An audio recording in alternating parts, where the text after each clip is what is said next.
bienvenue à nouveau sur la chaîne YouTube Salicorne. Je m'appelle Noémie et aujourd'hui je vais vous présenter ce que j'ai tricoté ces 2 dernières semaines, les objets finis, les objets qui sont en cours, ce que je vais castonner très bientôt et le projet que j'ai de vous raconter comment est fait la laine et quels sont ses impacts environnementaux. Alors, pour ce que j'ai fait ces 2 dernières semaines, vous l'aviez vu, j'avais bien avancé déjà sur le foulard camomille de Rebecca Kohler, que j'ai fini et que j'ai porté tous les jours depuis qu'il est fini. Euh, c'est un foulard très simple à faire puisqu'en fait il suffit de monter les mailles du grand côté et à chaque rang, on vient diminuer de chaque côté pour pouvoir avoir ce joli triangle. Comme je vous disais, il est tricoté en fontis bébé, pardon, en bébé mérino de Fonty en couleur cerise et rose pétale. J'ai pas les numéros de couleurs, mais bon, ça vous donne une idée. Euh, c'est pas tout à fait l'échantillon, enfin en tout cas l'épaisseur de fil qui était préconisée. Et je regrette un petit peu parce que ça aurait pu être encore plus doudou que ça n'est là. Mais quoi qu'il en soit, le patron est super. Il est très bien expliqué. C'est un très bon projet débutant qui n'est pas du petit knit pour se séparer un petit peu de cette Sophie Shawl et de cette Sophie Scarf. Ça se porte également très bien sur la tête puisque ça a d'abord été pensé pour ça. Hop, hop, on se le met légèrement derrière comme ça protège les oreilles. C'est super.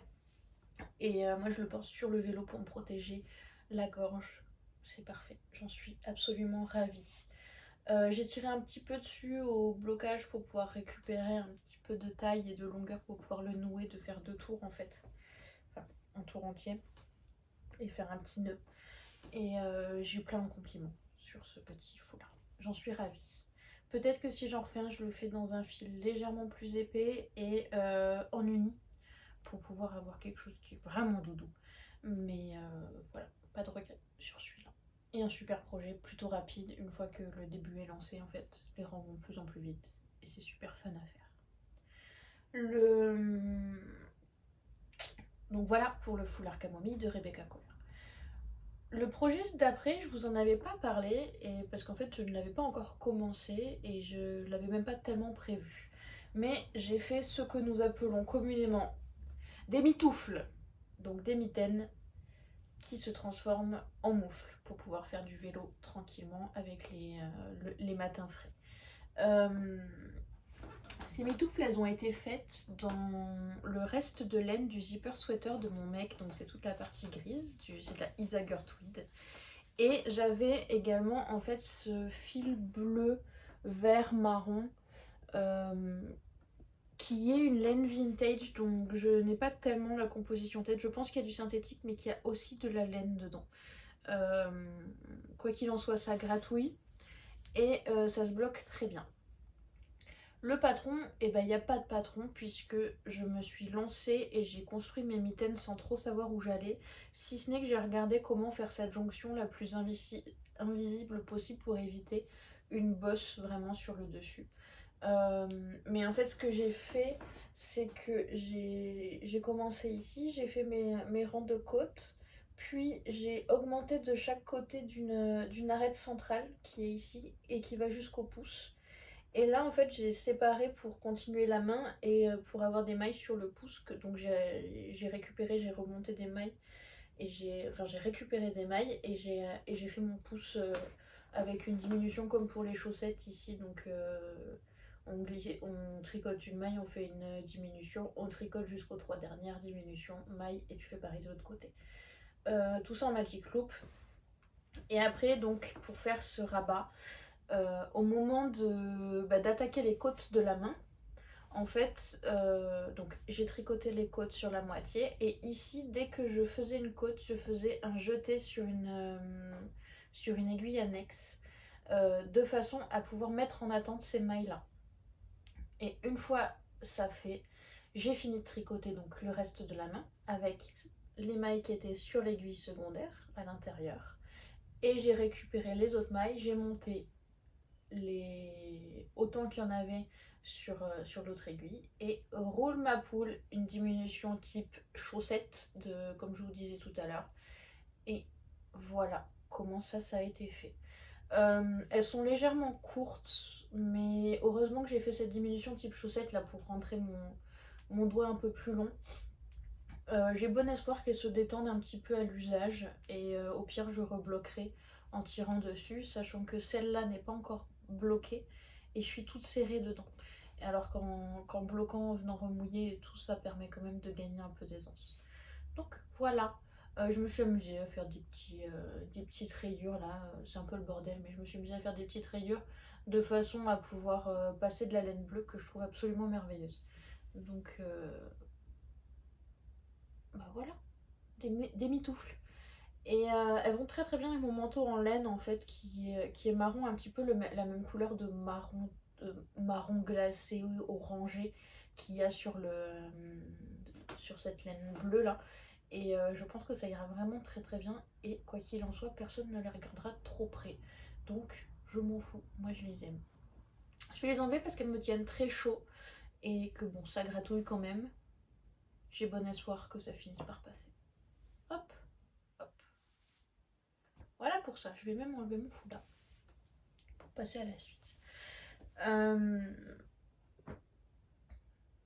La suite, bah, vous l'avez déjà vu, hein, c'était le projet du Dagmar Sweater sur lequel j'ai énormément tricoté parce que le but du jeu c'était de pouvoir le faire essayer à mon père ce week-end. Donc il a pu l'essayer, j'ai pu faire les mesures, on a vu où est-ce que ça lui allait et jusqu'à où il fallait tricoter à chaque fois. Je pense que je vous avais vu la dernière fois, j'en étais j'en étais au niveau du dos et il fallait que j'aille, que je descende jusqu'en bas pour pouvoir aller chercher les devants et pouvoir faire la jonction.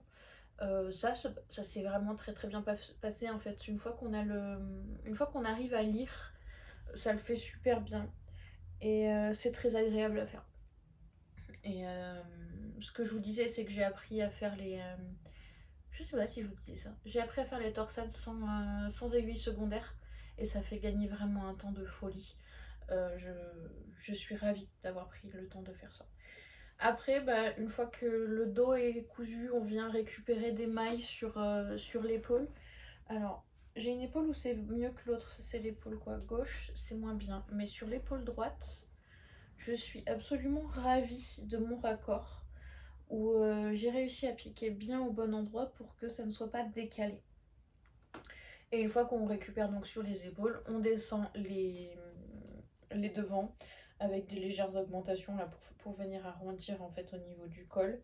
Et puis on descend de chaque côté, on vient joindre avec la fente à l'avant sur laquelle va venir se greffer deux bandes de tricot double pour intégrer la fermeture éclair.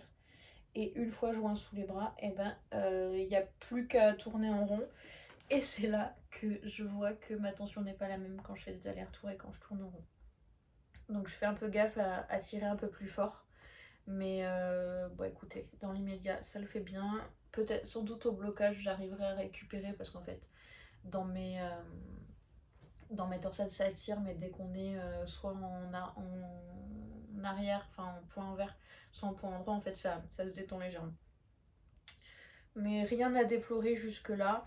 Je pars pour donc 60 cm de hauteur sur le corps et 60 cm sur les manches, 60 cm non bloqués sur le corps et sur les manches, à savoir qu'il y a une partie en côte à prévoir là-dedans. Donc je sais pas encore tout à fait, il faut que je reprenne mon patron pour déterminer la hauteur des côtes. Et je ferai de toute façon un rabat à l'italienne, un rabat tubulaire, avec des rangs de préparation. Parce que c'est quand même super sympa et que ça fait un joli fini. Voilà pour ça. Je vous disais, ouais, c'est de la Peer Gynt et ça me tarde aussi dans les prochains projets que je vais lancer. En fait, je vais faire mon zipper sweater en bleu là, celui dont l'échantillon est ici, il y a tout qui tombe. Celui dont l'échantillon est ici. Parce que tous les matins quand je pars au travail, je me dis, ah là là, si j'avais mon zipper, ce serait incroyable. On est pile à la saison où en fait il faudrait juste ce pull là. Et j'ai pas besoin de mettre mon manteau qu'il faut que je reporte dans mon sac à main en rentrant parce qu'il fait trop chaud sur la route. Donc je pense que je vais m'octroyer ce droit-là et commencer à tricoter mon zipper sweater pour, pour du kiff en fait, maintenant que j'ai fini mes mitaines et mon foulard. Il y a peut-être un conflit sur les tailles d'aiguilles avec le Dagmar où j'ai pas deux fois les aiguilles qu'il faudra, je pense. Il faut que je vérifie et sinon je prioriserai un tout petit peu le zipper le temps de passer les zones de conflit et après on repartira sur Dagmar plus zipper en parallèle. L'autre projet que j'ai sur les aiguilles et qui est au travail actuellement, c'est les petites chaussettes de mon ami Victor. Donc ça va être des chaussettes vraiment toutes simples. Peut-être que je vais me renseigner sur le talon qui est le Fish Lips Heel, quelque chose comme ça. Tout le monde a l'air d'en parler et en est ravi. Donc ce sera l'occasion peut-être d'essayer. À savoir que je pense qu'il a un gros pied, donc je ferai sans doute pas. Enfin, je sais pas exactement comment je vais faire ça. Sinon, ce sera un talon double à gousset et roule ma poule. Ce sera largement suffisant.